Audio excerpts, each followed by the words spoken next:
Hello and welcome to our today's session on classification of budgets. So up till this point we have discussed what budgets are, what are their advantages, where they can mislead us, what are various terms related to budgets. Now today we'll talk about classification of budgets. Now with this lecture we'll be finishing up the introduction part of the budget. From next lecture onwards, next time when we meet, we'll start making budgets. Now when we talk of classification of budgets, we see that this classification can be done on basis of time. This classification can be done on basis of time. It can be done on basis of flexibility. It can be done on basis of functions. According to time, according to flexibility and according to functions. When we talk of according to time, classification of budgets time के हिसाब से, तो हम देखते हैं कि we can have long term budget, short term budget and current budget. तो these are the three kinds of budgets that we can have based on time. पहले भी हमारी बात हुई है इस बारे के अंदर कि जनरली जो लॉन्ग टर्म बजट्स होते हैं वो एक साल से बड़े होते हैं, और जो नॉर्मली जो जिस बजट की हम बात कर रहे हैं वो एक साल का होता है, और फिर उस एक साल की इम्प्लीमेंटेशन के लिए हम उसके छोटे बजट्स भी बना लेते हैं. तो यहाँ हम देखें अगर, तो लॉन्ग टर्म बजट हम किसको कह रहे हैं? Generally presented in units instead of monetary value and ranges from 2 to 5 years. तो लॉन्ग टर्म बजट्स कौन से हो गए? जो एक साल से जनरली ऊपर के होते हैं. एक साल वाले को हम नॉर्मली, जो एक साल वाला है उसको हम बजट कहते हैं, उससे आगे का जा रहा है तो वो लॉन्ग टर्म बजट है. लॉन्ग टर्म बजट्स जो होते हैं वो एग्जैक्टली क्या अचीव करना है ये नहीं बता सकते, क्योंकि कल क्या होने वाला है, मार्केट कैसा होगा, एनवायरनमेंट कैसा होगा, मार्केटिंग एनवायरनमेंट कैसा होगा, गवर्नमेंट्स कौन सी होंगी, इंटरनेशनल अरीना के अंदर कैसी गवर्नमेंट्स चल रही होंगी, कॉन्फ्लिक्ट्स चल रही होंगी. जैसे अभी हम देखें तो इंडिया चाइना की कॉन्फ्लिक्ट चल रही है, कोरोना को लेकर के अमेरिका चाइना की कॉन्फ्लिक्ट चल रही है. इसके कारण सारी जगहों पे बिजनेस डायमेंशंस चेंज हो रही हैं. तो जो लॉन्ग टर्म होता है उसके अंदर हम बहुत ज़्यादा प्रिसाइज टारगेट्स नहीं बना सकते. उसमें जनरली हम क्या कर रहे हैं, हम यूनिट्स के बेसिस पे बना रहे हैं इंस्टेड ऑफ मॉनेटरी वैल्यू. हमने बजट क्या होता है इसको देखा था. बजट क्या है? बजट एक ऑर्गेनाइजेशन का प्लान है for a fix time frame. Budget is an organisations plan for a fix time frame expressed in numerical units. Expressed in numerical units. Numerical units क्या हो सकती हैं? नंबर ऑफ यूनिट्स जो मैं produce करूंगा, जो मेरा टर्नओवर रहेगा, जितनी यूनिट्स में सेल करूंगा, जितनी यूनिट्स में प्रोड्यूस करूंगा, तो नंबर ऑफ यूनिट्स में हो सकती है या मॉनेटरी वैल्यू में हो सकती है, लेकिन होगा न्यूमेरिकल में. तो बजट की दो इंपॉर्टेंट बातें हैं कि एक तो न्यूमेरिकल टर्म्स में एक्सप्रेस होगा और एक लिमिटेड टाइम फ्रेम के लिए होगा. तब यहाँ पे क्या हो रहा है कि जनरली जो लॉन्ग टर्म बजट्स होते हैं वो मॉनेटरी में नहीं होकर के किस में हो रहे हैं? नंबर ऑफ यूनिट्स में हो रहे हैं. क्योंकि नंबर ऑफ यूनिट्स में हम इतना अंदाज़ा लगा सकते हैं कि मैं इतना प्रोडक्शन बना लूँगा, इतना प्रोडक्शन बढ़ा लूँगा 2 साल 10 साल के अंदर. मॉनेटरी बजट्स हम अभी नहीं बना सकते क्योंकि हमारे को भी नहीं पता है कि वैल्यू ऑफ मनी कैसी रहने वाली है, इंटरेस्ट रेट्स कैसी रहने वाली है. तो इसलिए जनरली मॉनेटरी को अवॉइड किया जाता है, नंबर ऑफ यूनिट्स बनाई जाती है in long term budget. Fine. तो जो जनरली अभी पुराने डिस्कशंस में हमने बात की थी कि जो गवर्नमेंट्स बनाती थी 5 year प्लान्स बनाती थी, 2 years प्लान बनाती है, 4 years प्लान बनाती है, तो वो प्लान्स जो होते हैं जनरली क्या होता है? नंबर ऑफ यूनिट्स के टर्म में होते हैं. लिटरेसी लेवल को 27% से 31% तक ले जाएंगे. अब वहाँ पे पैसा कहाँ से आएगा, कितना लगेगा, ये नहीं बताया जाता. एक टारगेट सेट कर दिया गया कि इतना हम अचीव करेंगे, और फिर जब उसको छोटे बजट्स, छोटे टुकड़ों में बांटा जाएगा जो एक्चुअली शॉर्ट टर्म बजट्स या करंट बजट्स बन जाएंगे, उनसे फिर हम उसको इम्प्लीमेंटेशन करेंगे कि इतना पैसा इस साल देंगे हम जिससे कि 27 से 29 पहुंच जाए, इतना पैसा अगले साल देंगे जिससे 29 से 30 पहुंच जाए, इस तरह से. तो long term budgets generally are in terms of express in terms of units rather than monetary terms. Short term budgets कौन से हैं? Generally ranges from 6 months to a year और 2 years एट मोस्ट, 1.5 2 years. ठीक है ना. और generally these are express in monetary terms. Budget की खास बात यह कि प्रेफरेबली तो वो मॉनेटरी टर्म्स में ही होना चाहिए. न्यूमेरिकल तो होना ही चाहिए. न्यूमेरिकल में क्या हो सकता है? या तो मॉनेटरी हो सकता है या नंबर ऑफ यूनिट्स हो सकता है. तो मॉनेटरी प्रेफर्ड है. नहीं हो पा रहा है तो फिर ठीक है, जैसे कि लॉन्ग टर्म बजट में हमने क्या किया? नंबर ऑफ यूनिट्स में. लेकिन शॉर्ट टर्म में तो प्रेफरेबली हम उसको कस के रखेंगे मॉनेटरी में. करंट बजट्स कौन से हो जाएंगे? Generally operational level budgets to achieve short term budget goals. कि वो जो एक बड़ा बजट है हमारा 2 साल 4 साल का, उसके लिए, उसकी इंप्लीमेंटेशन के लिए हमने मीडियम रेंज या short run short term budgets बनाए जो 1 साल की रेंज के हैं। उस 1 साल की रेंज का जो बजट है उसकी इंप्लीमेंटेशन के लिए हम क्या कर रहे हैं, करंट बजट्स बना रहे हैं। वो करंट बजट्स क्या हो सकते हैं, क्वार्टरली लेवल के हो सकते हैं, मंथली लेवल के हो सकते हैं, या वीकली डेली लेवल के हो सकते हैं। तो current budget generally an operational level budget to achieve short term budget goals. उस 1 साल के बजट का गोल 4 टुकड़ों में बांट दिया। अब हर क्वार्टर के ऊपर हम अपने आप को एनालाइज करते रहेंगे, चेक करते रहेंगे, फीडबैक लेते रहेंगे, और अगर कहीं हमारे को डेविएशंस लग रहे हैं तो विल मेक अरेंजमेंट्स कि ये डेविएशंस क्यों आ रहे हैं, इनको कैसे ओवरकम किया जाए। तो ये तो हुआ according to time. Then we could have according to flexibility and functions. तो पहले हम अकॉर्डिंग टू फंक्शंस की बात कर लेते हैं। अकॉर्डिंग टू फंक्शंस, जो हमारे वेरियस डिपार्टमेंट्स होते हैं, एक बिजनेस के अंदर हमने पहले भी बात की है कि अलग अलग डिपार्टमेंट्स होते हैं। मेनली कौन कौन से हो जाते हैं हमारे, प्रोडक्शन हो जाता है, मार्केटिंग हो जाता है, फाइनेंस हो जाता है, ह्यूमन रिसोर्स हो जाता है। तो अगर हम यहाँ देखें तो बाय एंड लार्ज हमने क्या कर दिया, उन्हीं से रिलेटेड बजट्स बना दिया अकॉर्डिंग टू फंक्शंस। क्या क्या हो सकता है, एक सेल्स बजट हो सकता है। सेल्स बजट में मैं क्या प्लान करूंगा, क्या बजट होगा कि कितनी यूनिट्स बेचनी है। Sales budget will be in number of units, के कितनी यूनिट्स मेरे को इस साल बेचनी है। प्रोडक्शन बजट होगा कितनी यूनिट्स मेरे को इस साल बनानी है। फाइन। तो सेल्स डिपार्टमेंट का बजट हो सकता है, प्रोडक्शन डिपार्टमेंट का बजट हो सकता है, फाइनेंशियल बजट हो सकता है, कॉस्ट बजट हो सकता है। तो ये ब्रॉडली हम 3-4 तरह के जो बजट्स हैं, कौन कौन से हो गए हमारे, sales, production, financial and cost. Sales में कितनी यूनिट्स बेचनी चाहते हैं हम। प्रोडक्शन बजट में हम ये डिसाइड करेंगे कितनी यूनिट्स बना सकते हैं, वो बनाने के लिए कितना मटेरियल चाहिएगा, मैन पावर चाहिएगी, वो सारा डिसाइड करना अलग बात है, लेकिन वो प्रोडक्शन बजट होगा कि इतनी यूनिट्स हम बनानी चाहते हैं। Then we have financial budget and cost budget. Financial budgets किस तरह के हैं, फाइनेंशियल एक्सपेंडिचर बजट, क्या क्या हम खर्चा करना चाहते हैं, क्या क्या खर्चा हम कर सकते हैं, क्या क्या खर्चा हमारा कब का प्लान्ड है। कैश बजट, इनफ्लो कैसा रहेगा, आउटफ्लो कैसा रहेगा। कैपिटल एक्सपेंडिचर बजट, तो फाइनेंशियल बजट्स के अंदर हम इस तरह के बना सकते हैं, कोई कैपिटल इन्वेस्टमेंट्स करने हैं, मशीन्स कब लेनी है, लैंड कब लेनी है, कोई बड़ा खर्चा करना है वो कब किया जाएगा। या कैश बजट्स हो सकते हैं कि पैसे का इनफ्लो आउटफ्लो कैसा रहेगा, क्रेडिट साइकिल्स कैसी रहेंगी, कितने टाइम बाद पैसा आ जाएगा, कितने टाइम बाद हमारे को पे करना है, इस तरह का budget. Then we have capital expenditure budget. ये कैपिटल एक्सपेंडिचर बजट हो ही गया कि भाई कोई मशीन लेनी है हमारे को, कोई लैंड लेनी है, कोई इन्वेस्टमेंट करना है। तो financial expenditure, routine, cash budget and capital expenditure budget.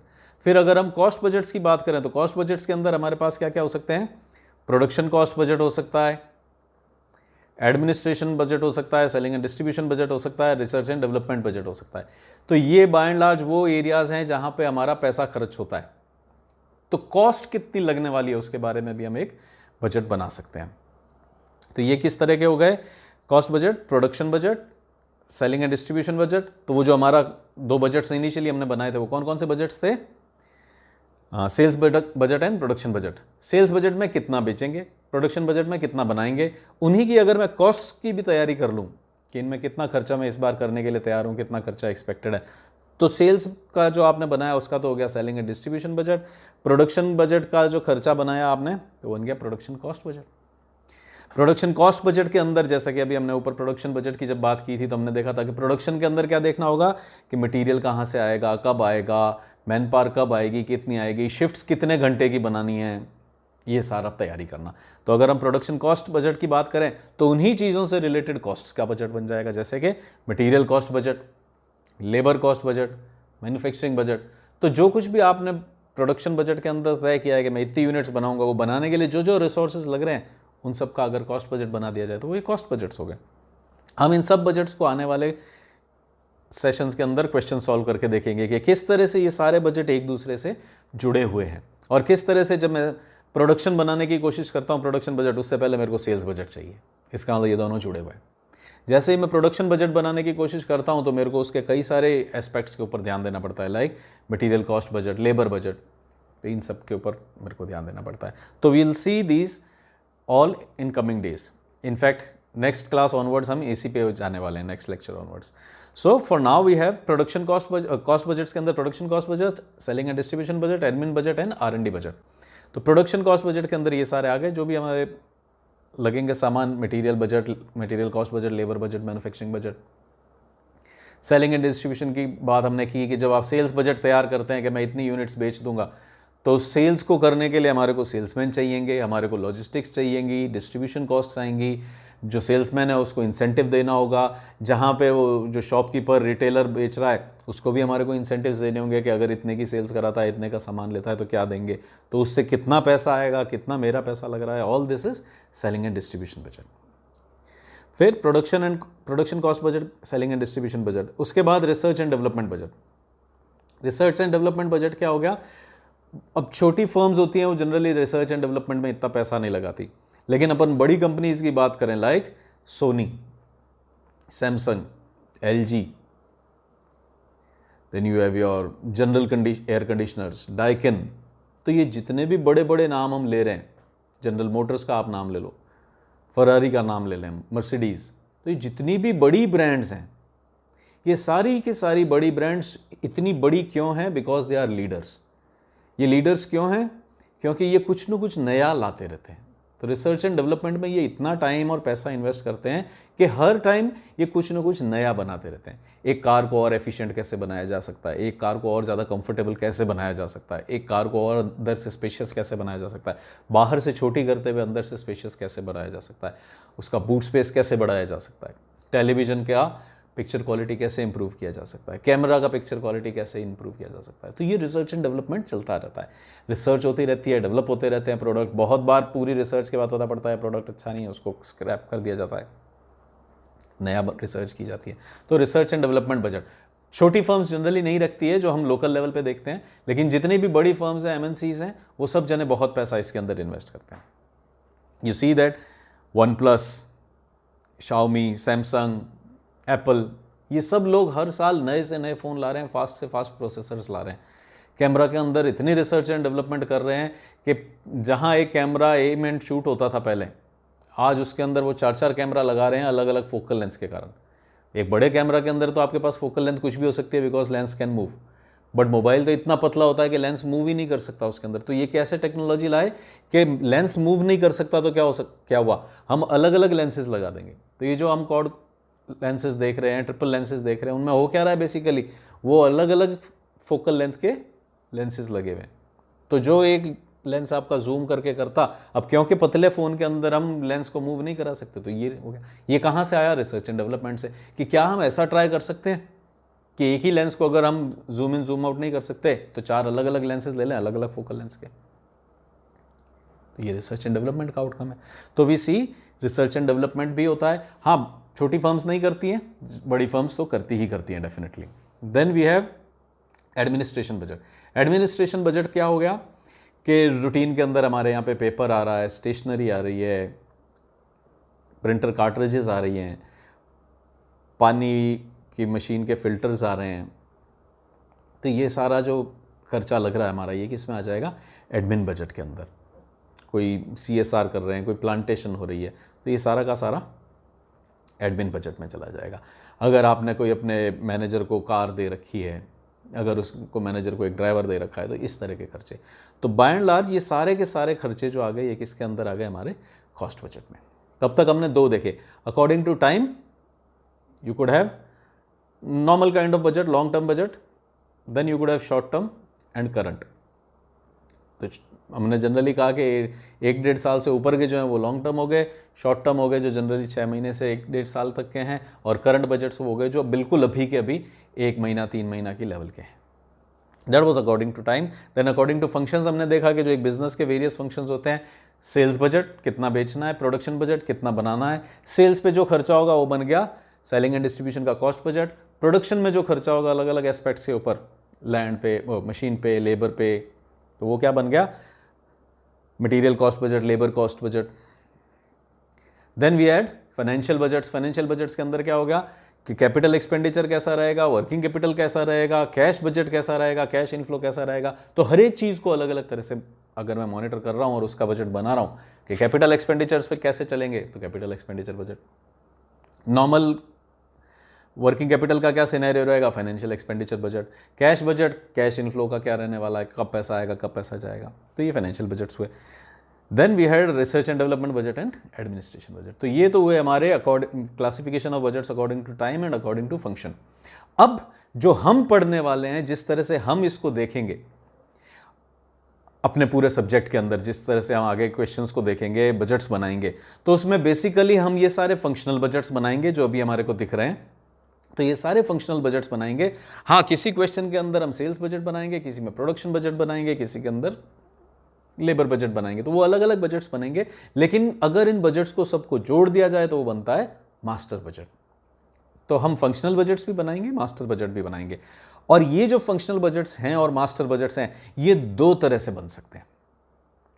यही जो बजट्स हैं, जो फंक्शनल बजट्स हम बनाएंगे, they can be made in two different ways. वो क्या हैं? According to flexibility, according to time को जनरली अब फ्रॉम हियर ऑन हम नहीं पढ़ेंगे। क्यों नहीं पढ़ेंगे? क्योंकि जो बड़े लेवल के बजट्स हैं 2 years hence, 2 year 3 year 4 years, उसको तो हम पढ़ेंगे नहीं। हम जनरली बजटिंग पढ़ने आए थे एनुअल एक्सरसाइज के, ये तो ठीक है हमने क्लासिफिकेशन के हिसाब से पढ़ लिया, तो उनको लॉन्ग टर्म को हम नहीं पढ़ेंगे, करंट लेवल को हम नहीं पढ़ेंगे। क्योंकि करंट लेवल बेसिकली क्या होता है, जो 1 ईयर का आपने टारगेट बनाया, जो एक बजट बनाया है, उसकी इंप्लीमेंटेशन के लिए एक बजट बनाया जाता है। It is not more of a budget, rather it is a plan to implement the budget. तो इसलिए ये जो शॉर्ट टर्म है उसको भी हम ज्यादा नहीं पढ़ेंगे, ऑलमोस्ट नहीं पढ़ेंगे, हम उस मेन बजट को पढ़ेंगे। क्योंकि long term is an idea, medium term या 1 साल का जो है वो बजट है, और ये जो बिल्कुल शॉर्ट टर्म है वो बजट नहीं है, they are more of implementation of that 1 year budget. तो हम बेसिकली पढ़ने वाले हैं 1 ईयर बजट को। तो अगर टाइम की लेवल पे देखें तो हम जब भी बात करेंगे generally will be talking of 1 year budget, unless question में वो कह देता है कि अगले 3 महीने का बजट बनाओ, अगले 3 साल का बजट बनाओ, that is a separate case. But generally will be talking in terms of mid level medium term budget या 1 साल का जो बजट होता है। तो टाइम का क्लियर हुआ एस्पेक्ट कि 1 साल का बजट बनाएंगे हम। फंक्शन, ये सारे बजट्स हम बनाएंगे जो हमारे को यहाँ पे दिख रहे हैं, फंक्शनल एरियाज के हिसाब से सारे फंक्शनल बजट्स बनाएंगे। तो 1 साल के ये सारे फंक्शनल बजट्स बनाए जाएंगे, लेकिन 2 तरह से। कौन कौन सी तरह से बनाएंगे हम इनको? फिक्स्ड बेसिस पे या फ्लेक्सिबल। फ्लेक्सिबिलिटी के हिसाब से हमारे पास 2 तरह के बजट्स हो सकते हैं, fixed budgets and flexible budgets. इनको एक बार समझ लेते हैं, फिर इनकी डिटेल्स पे बात करते हैं। फिक्स्ड बजट बेसिकली क्या है? मैंने कह दिया कि 20,000 यूनिट्स बेचनी है, सेल्स बजट बना दिया मैंने, 20,000 यूनिट्स का बना दिया ना। कम वॉट में हम तो 20,000 यूनिट्स बेच के ही रहेंगे। अगर मार्केट में बहुत पोटेंशियल है, खूब बिक रहा है, सामान धड़ल्ले से बिक रहा है, तो भी मेरा टारगेट क्या है? 20,000 यूनिट का टारगेट है, दैट्स इट। मार्केट में बहुत कम बिक रहा है, कोरोना आ गया, 1 क्वार्टर खराब हो चुका है हमारा कोरोना के कारण, फिर भी मैं अपना टारगेट कहां रखूंगा? 20,000। कम वॉट में जो हो रहा है दुनिया में हो जाने दो, मेरा टारगेट है 20,000। I will sell 20,000 units. दूसरी तरह से भी हो सकता है, मेरा टारगेट है 20,000 यूनिट बनाना, प्रोडक्शन बजट बन गया मेरा 20,000 यूनिट्स का। मेरा टारगेट है अपनी सेल्स को 10% बढ़ा देना, मेरा टारगेट है अपने रेवेन्यू को 10% बढ़ा देना। अगर ऐसा एकदम वन शॉट प्लान बता दिया गया और जो बिल्कुल हिल ही नहीं सकता है, बाजार के अंदर एनवायरनमेंट में कुछ भी हो रहा हो, मैं अपना प्लान चेंज नहीं करने वाला हूं। अगर ऐसा प्लान है, ऐसा बजट है, तो वो हो गया फिक्स्ड बजट। और अगर इसी डेफिनेशन से हम चलें तो फ्लेक्सिबल बजट क्या होगा? जो फ्लेक्सिबल हो। मेरा बजट है कि मैं 20,000 यूनिट्स बेच दूंगा। अब अगर मार्केट में खूब सेलिंग हो रही है, खूब सेलिंग हो रही है, सबका माल बिक रहा है, तो हम 1 मिनट पॉज लें। क्या समझदारी है कि जब दुनिया सारी सामान बेच रही है, मैं खाली 20,000 यूनिट्स बेच के रुक जाऊं? इट इज ऑब्वियस कि फिर मेरे को कोशिश करनी चाहिए कि मैं भी थोड़ा सा ज्यादा बेच लूं जब मार्केट के अंदर इतना ज्यादा बिक ही रहा है। तो I will revise my budget from 20,000 to 25,000 और 20,000 टू 30,000, जैसा भी अप्रोप्रिएट लगेगा। तो अब यहां क्या हो गया? एक 20,000 का बजट था, लेकिन अगर सब कुछ सही चला और मार्केट में ज्यादा बिका तो मैंने एक 30,000 का भी बजट बना रखा है।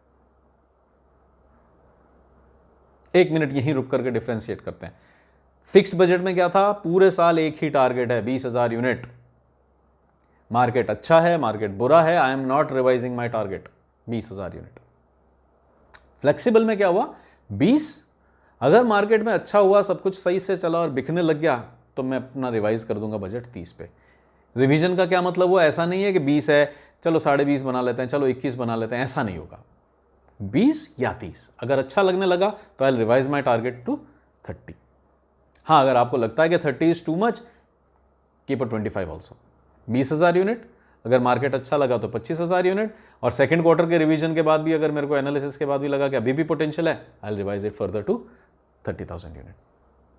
तो व्हाट इज हैपनिंग, मैं अपना एक जो मेरा टारगेट है, जो मेरा बजट है, उसके हिसाब से चल रहा हूं, लेकिन फिर टाइम टू टाइम मैं एनालाइज करता रहता हूं, मार्केट सिचुएशन को देखता रहता हूं, एनालाइज करता रहता हूं कि क्या चल रहा है, मार्केट की कंडीशन क्या है, क्या दूसरों का बिक रहा है या नहीं, मेरा बिक रहा है या नहीं, पोटेंशियल क्या है। तो अगर मेरे को लगता है, मैं रिवाइज करके क्या कर लेता हूँ, 25 और 30 का भी बजट रखता हूँ। अगर लगता है कि थोड़ा सा बेटर है मार्केट, मैं 25 का टारगेट बना देता हूँ। बूम है मार्केट में, 30 का टारगेट बना देता हूँ। This is flexible budget. तो फ्लेक्सिबल बजट अगर हम इस पॉइंट पे देखें तो क्या हुआ, flexible budget is nothing but multiple fixed budgets. एक फिक्स्ड बजट 20,000 का, एक फिक्स्ड बजट 25,000 का, एक फिक्स्ड बजट 30,000 का। अगर ये तीनों मैं अपने बजट में डाल देता हूं कि भाई मैं हो सकता है 20 बनाऊं, हो सकता है 25 बनाऊं, हो सकता है 30 बनाऊं, that becomes a flexible budget. हाँ, ऐसा भी हो सकता है कि कोरोना जैसी कोई पेंडेमिक सिचुएशन आ गई, मार्केट्स बंद पड़े हुए हैं, लॉकडाउन्स लगे हुए हैं, दुकानें नहीं खुल रही हैं, माल कैसे बिकेगा, तो मेरे पास थोड़ा सा एक कंजर्वेटिव एस्टिमेट भी रहेगा। 20 की जगह 15 का भी एस्टिमेट हो सकता है, 10 का भी हो सकता है। तो अब मैं जब अपना बजट डिक्लेयर करूंगा, वो जो बजट मैनुअल मैंने बनाया था, जिसके बारे में हमने बात की थी कि बजट मैनुअल होता है जो पूरा बजट बताता है, रिस्पॉन्सिबिलिटीज फिक्स करता है। तो अब जो मेरा बजट बनेगा वो अगर 20,000 यूनिट का बन रहा है और उसके अंदर प्रिंट निकल गए कि ठीक है 20,000 यूनिट के हिसाब से सब तैयारी करो, then it is a fixed budget. लेकिन अगर मैंने समझदारी से थोड़ा सा उसको अलग अलग लेवल्स के ऊपर बनाया है, लाइक 10,000, 15,000, 20,000, 25,000, 30,000, मेरा बजट 20,000 का है, from here on we are talking about 20,000, लेकिन अगर कुछ गड़बड़ लगा तो we are ready to revise it to 15 और 10। अगर बहुत अच्छा लगा सब कुछ तो we are ready to revise it to 25 और 30। अगर ऐसा कर लिया तो that is a flexible budget. इसका मतलब फिक्स्ड और फ्लेक्सिबल में कुछ विशेष फर्क नहीं रह गया। तो अगर अब हम देखें कि हम आगे क्या करने वाले हैं, किस तरह से पढ़ने वाले हैं, तो हम किस तरह से पढ़ने वाले हैं इस पूरे टॉपिक को कि टाइम के हिसाब से तो हम 1 ईयर बजट्स बनाएंगे, फंक्शनल बजट्स के हिसाब से हम सारे फंक्शनल बजट्स बनाएंगे, सेल्स भी बनाएंगे, प्रोडक्शन भी बनाएंगे, फाइनेंस भी बनाएंगे, कैश भी बनाएंगे, और फ्लेक्सिबिलिटी के हिसाब से फिक्स्ड की जगह हम क्या बनाएंगे, फ्लेक्सिबल बजट्स बनाएंगे, क्योंकि दोनों में कोई फर्क तो है नहीं। फ्लेक्सिबल भी क्या है, 2-3 फिक्स्ड बना दिए, 10,000, 20,000, 30,000 का एक फिक्स्ड बनाया, तो अगर उन तीनों को जोड़ दिया वो फ्लेक्सिबल बन गया। तो फ्लेक्सिबल बनाएंगे हम। फ्लेक्सिबल बनाने से क्या होता है कि हम एक लेवल पे फंस नहीं जाते हैं। अब आज कोरोना जैसे हालात में जब मार्केट्स बंद पड़े हुए हैं और आप अड़े रहो कि नहीं मैं 20,000 बेचूंगा, बेचोगे कैसे, मार्केट नहीं खुल रहा है। तो इट इज लॉजिकल कि हम अपने टारगेट्स को रिवाइज कर लें, है ना। तो वो फ्लेक्सिबल बजट हमारे को वो फ्लेक्सिबिलिटी लैंड करता है। अब अगर हम इनको थोड़ा सा डिटेल में देखें तो we see that fixed budgets, fixed budget, it is designed to remain unchanged irrespective of level of activity actually attained. It is designed to remain unchanged. 20,000 मतलब 20,000, whatever may be the level of activity। आपने एक quarter में ही 10,000 बेच दी, 20,000 का मतलब क्या हुआ, 4 quarter होते हैं साल के अंदर, एक क्वार्टर के अंदर 5,000 बिकनी चाहिए। First quarter 5,000, second quarter 10,000, third quarter 15,000, fourth quarter 20,000। तो बड़ा सिंपल सा कंसेप्ट है कि हर क्वार्टर में 5,000 बेचेंगे। अब अगर आपने बहुत अच्छी सेल्स की और फर्स्ट क्वार्टर में ही 10,000 का टारगेट मीट कर दिया, 15,000 का टारगेट मीट कर दिया, एक क्वार्टर में 15,000, इसका मतलब बचे हुए 3 क्वार्टर में कितना बेचना है, अब सिर्फ 5,000। लेकिन अगर आपने फिक्स्ड बजट से चल रहे हैं तो ये टारगेट्स रिवाइज नहीं किए जाएंगे। It is designed to remain unchanged irrespective of level of activity actually attained. आप कुछ भी एक्टिविटी अटेन कर लो, ये अब यहां से रिवाइज नहीं होगा, it will remain fixed. It is designed to remain unchanged irrespective of level of activity। जैसा अभी हमने बात की कि अच्छा चल रहा है तो भी ये तो 20 पे फिक्स रहेगा, कोरोना जैसा टाइम आ गया, एक क्वार्टर वाइप आउट हो गया, एक क्वार्टर के अंदर हमारा फिगर्स क्या है, 0 यूनिट सोल्ड, तो भी ये तो क्या कह रहा है, 20,000 बेचो। Fixed budget is, it is designed to remain unchanged irrespective of level of activity। What are issues with fixed budget? It is misleading, it is inadequate and it is not logical। Misleading क्यों है? क्योंकि poor performance goes undetected and good performance goes unnoticed, unrealised. अगर कोई जना बुरा perform कर रहा है, मार्केट अच्छा चल रहा है, खूब अच्छा चल रहा है, मार्केट के अंदर 10,000 यूनिट्स भी बिक सकती हैं, लेकिन हमने एक क्वार्टर में क्या किया, 5,000 यूनिट्स बेची। क्यों बेची? 5,000 ही क्यों बेची? क्योंकि हमारा टारगेट क्या था? हमारा टारगेट था कि साल की 20,000 बेचनी है, इसका मतलब एक क्वार्टर की 5,000 बेचनी है। अब जहां दुनिया 7,000 8,000 बेच रही है, हमारा सेल्समैन 5,000 बेचता है, तो क्या ये अच्छा परफॉर्मेंस है या बुरा परफॉर्मेंस है? When everybody else in market is selling 8,000 units, my salesman is selling 5,000 units. क्या ये अच्छा परफॉर्मेंस है या बुरा? अगर हम इसको देखें तो ये बुरा परफॉर्मेंस है, लेकिन वो पकड़ में नहीं आएगा। क्यों नहीं पकड़ में आएगा? क्योंकि हमारा टारगेट ही 5,000 का है, हमारा बजट ही क्या कह रहा है, 5,000 यूनिट बेचो। तो बजट ने कहा 5,000 बेचो, उसने 5,000 बेच दी। तो इसका मतलब पुअर परफॉर्मेंस गोज अनडिटेक्टेड, पकड़ में ही नहीं आएगा कि ये सेल्समैन अच्छा कर रहा है या नहीं। कायदा तो ये बनता था कि आप इस सेल्समैन को हटाते और एक अच्छा सेल्समैन लाते जो 8,000 यूनिट बेच सकता आपके लिए, लेकिन आपने टारगेट ही 5 का सेट किया, उसने 5 बना दी किसी तरह से। तो पुअर परफॉर्मेंस गोज अनडिटेक्टेड। उसी तरह से मार्केट के अंदर सभी जने 2,000 3,000 ही बेच रहे हैं, लेकिन मेरा सेल्समैन क्योंकि टारगेट 5,000 का कैसे भी करके बेचता है। दुनिया 3,000 बेच रही है, बट मेरा सेल्समैन 5,000 के ऑर्डर लाता है। इज डूइंग वेरी वेल, लेकिन मेरे को कोई अप्रिसिएशन नहीं है। क्यों नहीं है? मैंने 5 का बोला था, इसने 5 बेच दिया। तो इसका मतलब इट इज़ वेरी मिसलीडिंग। जो बुरा है, जो अच्छा है, दे ऑल गो अननोटिस्ड, क्योंकि हम तो एक ही जगह देख रहे हैं। वो जो घोड़ा एक ही जगह देखता है कि मेरे को तो 5,000 दिख रहा है, if I am able to achieve that 5,000 I am happy. वो 5,000 नहीं होगा तब देखेंगे क्या करना है। So it is misleading, it is inadequate. Inadequate कैसे? It will not reveal as to why the difference is coming, which can be due to various factors like productivity, consumption, quantity, wastage। अब अगर कोई differences आ रहे हैं, बिल्कुल सही बात है, हमने बजटिंग की, हमने एक टारगेट बनाया, हम उस टारगेट को अचीव भी करेंगे, लेकिन डिफरेंसेस तो आएंगे। 5,000 की जगह 4,800 यूनिट बिकेगी per quarter. We are expecting to sell 5,000 units. साल की 20, क्वार्टर की 5,000, 4,800 यूनिट ही बिकी। अब हमारे को तो पता नहीं पड़ेगा कि ये क्यों 4,800 बिकी, क्योंकि there could be a number of reasons. वो रीजंस क्या हो सकते हैं? प्रोडक्टिविटी हो सकती है, कंजम्पशन हो सकता है कंजम्पशन कम हो गया हो। ये जो नमकीन बनता था, फास्ट फूड बनता था, हमारा फास्ट फूड बिक नहीं रहा है, हम कहेंगे यार ये तो बिल्कुल ख़राब हो गया, हमारी सेल्स टीम बिक नहीं रही है, ये तो बिजनेस ख़राब हो गया हमारा तो पूरा, and we could get restless. लेकिन सच्चाई क्या है? ये किसी का भी नहीं बिक रहा है। कोरोना का टाइम चल रहा है, लॉकडाउन्स चल रहे हैं, तो यहाँ पे अब हमारे को पता नहीं पड़ता है, रीजंस पता नहीं पड़ते हैं कि कुछ अच्छा हुआ है तो क्यों हुआ है, कुछ बुरा हुआ है तो क्यों हुआ है। आपको तो यही पता पड़ेगा, यू टारगेटेड 5,000, 4,800 रह गया, वेरी बैड। यू टारगेटेड 5,000, 5,200 बिक गया, वेरी गुड। क्यों हुआ, क्या से कैसे हुआ, ये नहीं पता पड़ रहा है। तो it is इनएडिक्वेट। Fixed budget is in a sense इनएडिक्वेट, क्योंकि फिक्स्ड बजट में हमारे रिविजन्स का तो कोई स्कोप नहीं है। जब रिविजन्स का स्कोप नहीं है तो हम डेटा भी इकट्ठा नहीं करते, हम तो बता देते हैं, रिपोर्टिंग कर देते हैं कि ऐसा हुआ।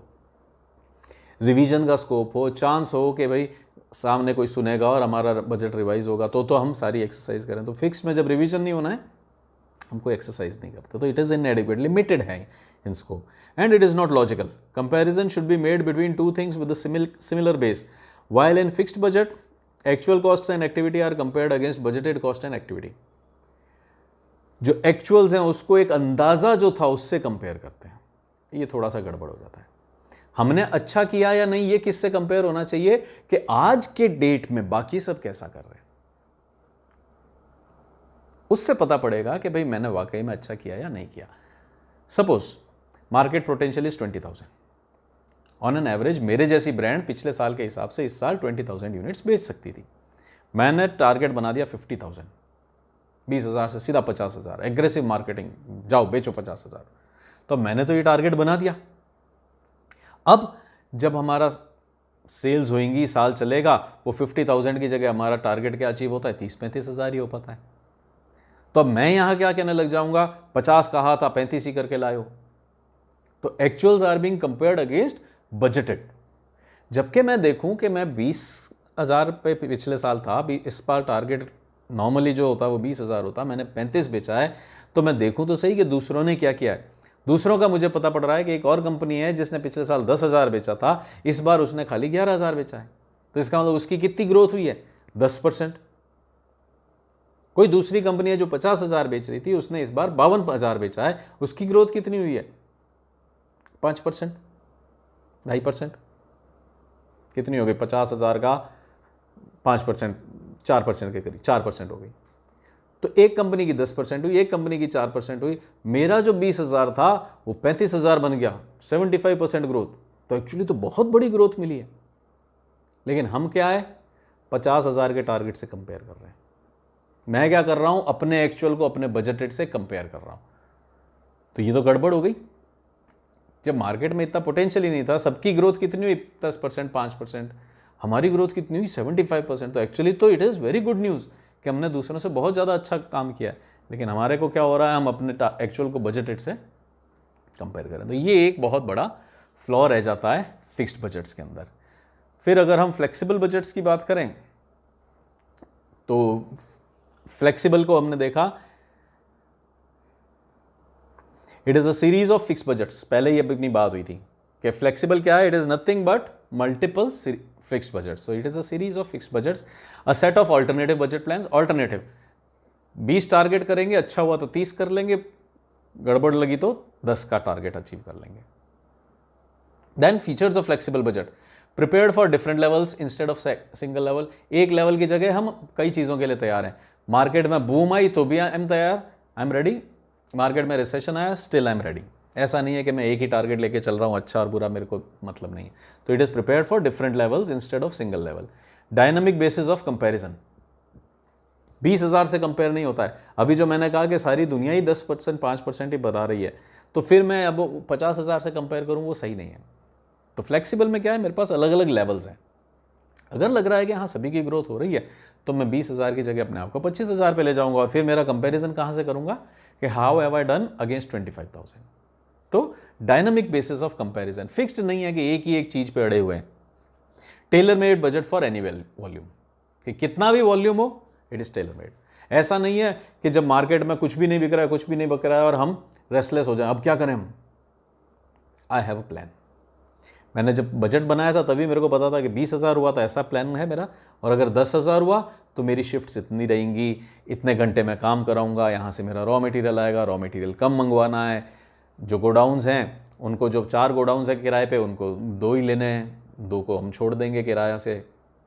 तो ये सारा प्लानिंग मेरी तैयार थी। 20 की जगह 40 बनाना पड़ गया तो भी आई एम प्रिपेयर्ड कि मेरे को 2 गोडाउन्स और चाहिए। अगर मेरी सेल्स ज़्यादा हुई तो ये 2 गोडाउन्स भी मैं ले लूँगा, या ये टेम्परेरी गोडाउन्स बना सकता हूँ उस टाइम के लिए। तो ये इन एब्सेंस ऑफ बजट क्या होता है, जब ऐसा हो जाता तो हमारे को समझ में ही नहीं आता कि बिजनेस कैसे करें। लेकिन क्योंकि अब मैं प्रिपेयर्ड हूँ, मेरे को 20 पे क्या करना है ये भी पता है, 40 पे क्या करना है ये भी पता है, 10 पे क्या। तो it is a tailor made budget for any volume, के एकदम custom fit, based on adequate knowledge of cost behaviour. Obviously अब जब हमारे को इतनी अलग अलग लेवल्स का पता है तो 20,000 में हमारे को क्वांटिटी डिस्काउंट्स अलग मिलेंगे, कॉस्ट अलग पड़ेगी, गोडाउंस की कॉस्ट अलग पड़ेगी। किसी से 1 रूम किराए पे लेते हैं, उसकी जगह हम 4 गोडाउंस किराए पे लेंगे। तो based on adequate knowledge of cost behaviour, कि किस तरह का बिहेवियर हमारे को फेस करना पड़ सकता है। Suitability of flexible budget, unstable level of activity. अगर मार्केट बहुत फ्लक्चुएट करता है तो बेटर है कि हम फ्लेक्सिबल पे चले जाएं। हाँ, अगर स्टैटिक है, नॉर्मल चल रहा है, सब कुछ सही चल रहा है, अभी एक सरकार बनी है जिसको 5 साल यहाँ रहना है, कोई पेंडेमिक सिचुएशन नहीं है, कोई वॉर लाइक सिचुएशन नहीं है, बॉर्डर्स आर सेफ सिक्योर, तो आप फिक्स्ड बजट चला सकते हैं। लेकिन अगर अनस्टेबल लेवल ऑफ एक्टिविटी है कि हो सकता है 50,000 हो जाए, हो सकता है 10,000 रह जाए, तो इट इज़ बेटर हम फ्लेक्सिबल पे चले जाएँ। तो flexible budget is suitable for unstable level of activity. Unpredictable demand, वही बात हो गई, डिमांड का आइडिया नहीं है कितनी हो सकती है। Then there is affected by consumers taste and fashions. हमने तो प्लान किया था कि हम अच्छी क्रीम्स बनाएंगे, हम अच्छे परफ्यूम्स बनाएंगे, डिओड्रेंट्स बनाएंगे, लेकिन जब कोरोना आ गया तो वो डिओड्रेंट्स, क्रीम्स तो बिकनी हो गई बंद। अचानक से अब क्या बिक रहे हैं, हैंड सैनिटाइजर्स। तो ये सारी कंपनीज जो क्रीम, पाउडर, लिपस्टिक बनाती थी, वो अचानक से क्या बनाने पे आ गई, हैंड सैनिटाइजर्स पे। ये होती है फ्लेक्सिबिलिटी, कि affected by consumers taste and fashions. Consumer को क्या चाहिए उस हिसाब से हमारे को हो सकता है टेस्ट चेंज करना पड़ जाए अपना लेवल। प्रेजेंस ऑफ की factors, when a company is short on any of the key factors like production, factors of production like man, machine, money and material.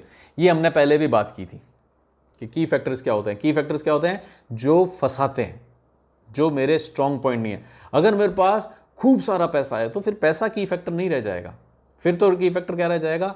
Labour, availability of land. मेरे पास खूब अनाप शनाप पैसा पड़ा हुआ है, अनलिमिटेड इनफाइनाइट पैसा पड़ा हुआ है, लेकिन शहर के अंदर कोई बड़ा प्लॉट नहीं मिल सकता, जो प्लॉट्स हैं वो छोटे साइज के हैं। तो हमारे को की फैक्टर अब क्या बन गया? प्लॉट बन गया।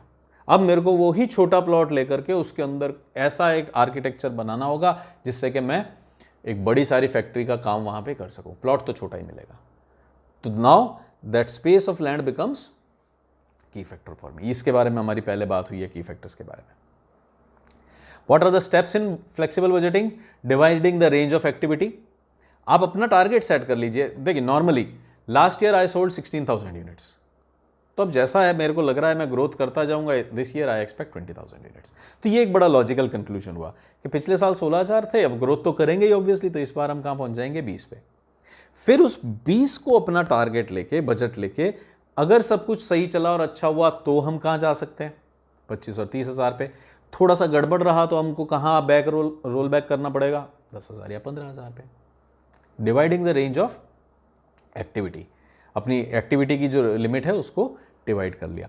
Determining the cost behaviour patterns, fixed, variable and semi variable. In fact जो हमारा नेक्स्ट सेशन रहेगा, नेक्स्ट लेक्चर के अंदर हम इसी बारे में बात करने वाले हैं कि कॉस्ट बिहेवियर कैसा है। जो भी कॉस्ट हमारे सामने आ रही है उसमें से फिक्स्ड क्या है, वेरिएबल क्या है और सेमी वेरिएबल क्या है। तो हमारा आगे डिस्कशन जो एडवांस होने वाला है इसी टॉपिक पे एडवांस होने वाला है कि जब भी मेरे को कोई चीज़ पता पड़ती है कि इस पे 20 रुपये की लागत आई है, इसकी कॉस्ट 20 रुपीज़ है, तो इसमें से फिक्स्ड कंपोनेंट कितना है, वेरिएबल कंपोनेंट कितना है और कितना ऐसा है जो सेमी वेरिएबल। सेमी वेरिएबल मतलब वो उसमें कुछ फिक्स्ड भी है और उसमें कुछ वेरिएबल भी है। तो उसके बारे में हम नेक्स्ट टाइम बात करेंगे। तो determining cost behaviour next lecture में इनफैक्ट इसी की बात करते हुए फिर आगे बजट्स पे एडवांस करेंगे हम। सिलेक्टिंग द एक्टिविटी लेवल्स, तो पहले तो आपने अपनी एक्टिविटी लेवल को डिवाइड कर लिया कि इतनी इतनी रहेंगी। फिर आपने कॉस्ट बिहेवियर्स देख लिए, क्योंकि जो सेमी वेरिएबल्स होती हैं ये चेंज होती हैं एक्टिविटी लेवल के साथ। जो फिक्स्ड हैं वो एक्टिविटी लेवल के साथ कम होती हैं। 10,000 पे फिक्स्ड कॉस्ट पर यूनिट ज़्यादा होती है, 50,000 यूनिट्स बना रहे हो तो फिक्स्ड कॉस्ट पर यूनिट कम आ जाती है। तो आप अपनी एक्टिविटी लेवल के हिसाब से इसको देख लो और फिर अपनी एक्टिविटी लेवल सिलेक्ट कर लो। I tried 10,000, 15,000, 20,000, 30,000, 40,000, 50,000। कॉस्ट्स को भी देख लिया कि किस तरह से ये बिहेव करेंगी और फिर अपना एक लेवल, जो भी 1 लेवल, 2 लेवल, 5 लेवल आपको सूट होते हैं वो आप ले लीजिए। Select the activity levels, preparing the budget for each activity level. अब हमने डिसाइड किया है कि 3 एक्टिविटी लेवल्स रखेंगे। 20 तो नॉर्मल है, बुरा हुआ तो 15, अच्छा हुआ तो 30। भाई लॉजिकली मैंने सोचा था 10, 15, 20, 25, 30, 40, 50, बट अब मेरे को लग रहा है कि नहीं, इतना ज़्यादा पॉसिबल नहीं होगा। तो let us go with 20, worst के सिनेरियो में 15,000 और अच्छा चला तो 30,000। Prepare the budget for each level of activity you have selected. And last thing that we are talking of is what are the advantages of flexible budget. क्या advantages हो सकती है? Easy comparison. किसी भी लेवल पे जाऊं मेरे पास एक बेंचमार्क है। 20,000 यूनिट का मेरा बजट था, अगर मैं 15,000, 17,000, 16,000, 10,000, 12,000 पे रह जाता हूँ तो ऐसा नहीं है कि मैं अपने आप को 20 से ही कंपेयर करता रहूँ। I have a benchmark at 15,000, I have a benchmark at 10,000। तो मेरे पास इजी कंपैरिजन के लिए लॉजिकल पैरामीटर्स हैं। Effective planning, we are ready for normal course, we are ready for good course, we are ready for something going bad. Better control resources के ऊपर। अब अचानक से पेंडेमिक सिचुएशन आ जाए और लॉकडाउन लग जाए तो हमारे समझ में ही नहीं आएगा कि जो माल पड़ा है उसको कैसे बेचना है, मजदूरों का क्या करना है, इनको सैलरीज देनी है कि नहीं देनी है। लेकिन अब क्योंकि मैं हर लेवल के लिए प्रिपेयर्ड था तो मेरा बेटर कंट्रोल रहेगा। मेरे को हर सिचुएशन का पता है। मेरे को ये भी पता था कि अगर कल को 10,000 पे मेरे को शिफ्ट होना पड़ा तो क्या करूंगा मैं, प्लानिंग पहले से तैयार। Then we have increase in profits. Obviously जब हम पहले से तैयार हैं प्रॉफिट ज़्यादा आएंगे ही, क्योंकि अब कुछ भी अचानक से नहीं आ रहा है। We are prepared for every level. कुछ अच्छा हो रहा है तो मैं उसके लिए तैयार हूँ। मैंने कॉस्ट तैयार की हुई है, मैंने सेलिंग एंड डिस्ट्रीब्यूशन तैयार किया हुआ है, लॉजिस्टिक्स तैयार की हुई है, सेल्समैन तैयार किए हुए हैं, तो मेरे को प्रॉफिट डेफिनेटली ज़्यादा मिलेंगे। सब गड़बड़ हो गया, बंद हो गया, 4 महीने कुछ नहीं बिका, स्टिल आई एम रेडी। हाँ प्रॉफिट्स नहीं मिलेंगे लेकिन मेरे को पता है कि इस टाइम में लॉसेस को कैसे कम करना है। I am prepared for everything. And then necessity, as it is impossible to be certain in today's times to forecast demand conditions and costs. तो फ्लेक्सिबल बजट एक ऑप्शन नहीं है, it is almost a necessity. हाँ, हम सीखते हैं जब fixed budget सीखते हैं 10,000 यूनिट में कितना खर्चा होगा, कितनी फिक्स कॉस्ट आएगी, कितनी वेरिएबल कॉस्ट आएगी, बिल्कुल सही बात है। लेकिन उस एक 10,000 के प्लान से सारा काम नहीं चलेगा। You need to be prepared for 15 also, 20 also, 5 also. तो टुडे जो इतने डायनामिक वोलेटाइल टाइम्स हैं कि कहीं पे भी कुछ भी हो जाता है, रुपया वीक हो जाता है, डॉलर मजबूत हो जाता है, पेट्रोल की प्राइसेस हम देखें तो जो 2003-04 के अंदर होती थी, आज उन प्राइसेस पे पेट्रोल चल रहा है, तो अचानक से सब कुछ गड़बड़ हो जाता है। उस पे भी गवर्नमेंट ने कोरोना के टाइम के अंदर पेट्रोल को 10 रुपया 12 रुपया महंगा कर दिया, तो अगेन ये भी एक प्रॉब्लम है। तो we need to be prepared for everything, कहीं पे भी कुछ भी हो सकता है। आप तो ये सोचें कि पेट्रोल सस्ता हो रहा है, सस्ता हो रहा है, सस्ता हो रहा है, आपने बहुत अच्छे से मॉनिटर कर लिया, तो आप भी इस भरोसे बैठे थे कि सस्ता हो जाएगा। लेकिन अचानक से पता पड़ा कि सरकार देख रही है कि यहाँ पैसा निकाला जाए। एक 40 रुपये का, जो 35 रुपये 40 रुपये का पेट्रोल पड़ता है, आपको 80 रुपये 85 रुपये में गवर्नमेंट दे रही है, तो you are not prepared for this. लेकिन अगर मैं फ्लेक्सिबल बजट में होता तो मैं इस चीज़ के लिए भी तैयार होता कि अगर 90 रुपये का पेट्रोल हो गया तो क्या होगा, 80 रुपये का पेट्रोल हो गया तो क्या हुआ। तो I am open for options कि भाई कुछ भी कहीं भी क्या हो गया तो मैं क्या करूँगा। तो इट इज़ नेसेसिटी। आज आप एक लेवल पे स्टिक होके नहीं रह सकते हो, सारी दुनिया कनेक्टेड है। अगर यूएस का मार्केट क्रैश करता है तो हम देखते हैं कि चाइना का भी मार्केट क्रैश करता है, इंडिया का भी मार्केट क्रैश करता है, जापान कोरिया का भी मार्केट क्रैश करता है, सब कुछ जुड़ा हुआ है। तो we are not living in isolation. मैं अकेला हूं तो मैं अपना ध्यान रख के सही रह सकता हूं, लेकिन आज तो जब मैं इतने लोगों से कनेक्टेड हूं तो पता नहीं कहां पे क्या चल रहा हो। तो it is necessity today to have flexible budgeting. So with this we conclude our today's lecture, and next time when we meet, so probably we will not be meeting next time on